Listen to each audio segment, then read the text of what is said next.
So before we start looking at a monologue, before we start applying the analysis work that we've done, we simply do a line run. And what a line run involves, a line run just involves saying the lines, saying the words, without any acting, without any sort of embellishments of objective or tactic. So we're just going to do a line run. Okay, all good with that? Yeah. Okay, so yeah, when you're ready. I was 9 years old at a birthday party at my friend's house. She had an older sister. I didn't know why at first, I just looked at this girl. She was wearing a leotard, it was fancy dress, she was a cat. And I just knew that there was something going on and I didn't know what, and then all at once it hit me and I realised, oh God, I like girls. And I waited for it to go away. I tried so hard to make it go away and it didn't.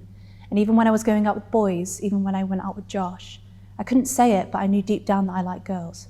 I like girls. I like girls and I've always liked girls and I still like girls. So who are you to tell me that I don't?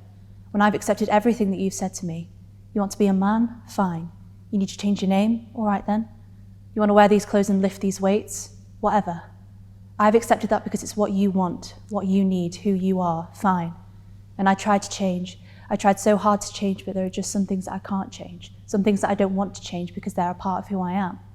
And why is that less important? Why do I just have to stand aside and deny all that because you're going on your own personal journey? I want you to be happy. I want you to get what you want, but what you want is to kill the person that I love and replace him with someone that I don't, someone that I can't, because I'm gay.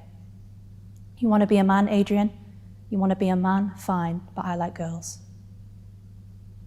Great, thanks very much. Okay, so what we're going to do now is we're just going to speed run the lines. So you need to say the lines as quickly as you possibly can. Okay. So you'd never do the monologue as quickly as this, you'd never say the lines as quickly as this.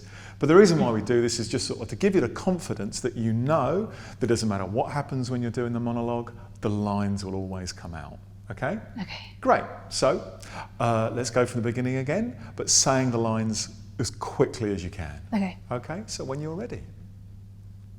I was 9 years old at a birthday party at my friend's house. She had an older sister. I didn't know why at first, I just looked at this girl. She was wearing a leotard, it was fancy dress, she was a cat. And I just knew that there was something going on and I didn't know what. And then all at once it hit me and I realised, oh God, I like girls. And I waited for it to go away. I tried so hard to make it go away and it didn't. And even when I was going out with boys, even when I went out with Josh, I couldn't say it, but I knew deep down that I like girls. I like girls, I like girls. I always like girls and I still like girls. So who are you to tell me that I don't, when I've accepted everything that you've said to me? You want to be a man? Fine. You need to change your name? All right then. You want to wear these clothes and lift these weights? Whatever. I've accepted that because it's what you want, what you need, who you are. Fine. And I tried to change. I tried so hard to change, but there are just some things that I can't change, some things that I don't want to change because they're part of who I am. And why is that less important? Why do I just have to stand aside and deny all that because you're going on your own personal journey? I want you to be happy, I want you to get what you want, but what you want is to kill the person that I love and replace him with someone that I don't, someone that I can't because I'm gay. You want to be a man, Adrian? You want to be a man? Fine, but I like girls. Great, thank you.